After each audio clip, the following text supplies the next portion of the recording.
บอลសូមអរប្រគុណនិងអរគុណសម្រាប់ពុទ្ធបរិស័ទបងប្អូនអ្នកទេសនាទាំងអស់គ្នានេះជាសកម្មភាពនៅក្នុងវត្តសវណ្ណបារមីស្រីធីតារាមនៅវត្តស្លាកែតខេត្តបាត់ដំបងក្នុងនាមខ្ញុំបានសរស្មីលេងជាហាជាប្រធានគណៈកម្មការរួមទាំងអមនុប្រធានគណៈកម្មការនិងបងប្រធានអាចារ្យខ្ញុំរួមទាំងក្រុមការងារអាចារ្យគណៈកម្មការខ្ញុំទាំងអស់សូមថ្លែងអំណរគុណចំពោះពុទ្ធបរិស័ទទាំងអស់គ្នាកុំភ្លេចបងប្អូនថ្ងៃស្អែកគឺត្រូវថ្ងៃសៅរ៍15រោចខែដាច់ត្រូវថ្ងៃ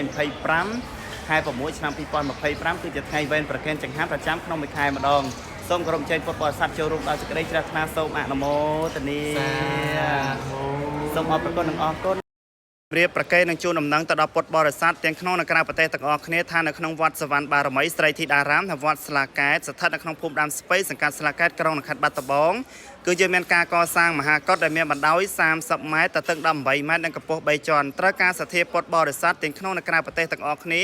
ចូលរួមបំពេញការចូលរួមកសាងកុដដែលមានបណ្ដោយ30ម៉ែត្រទៅទឹក18ម៉ែត្រនេះជាក្តីសង្ឃឹមដល់សាមណសិស្សប្រសង់គ្រប់អង្គមកគង់បួសស្នាក់នៅបន្តការសិក្សារៀនសូត្រប្រមាណជិត200អង្គកំពុងជួបការលំបាកខ្វះខាត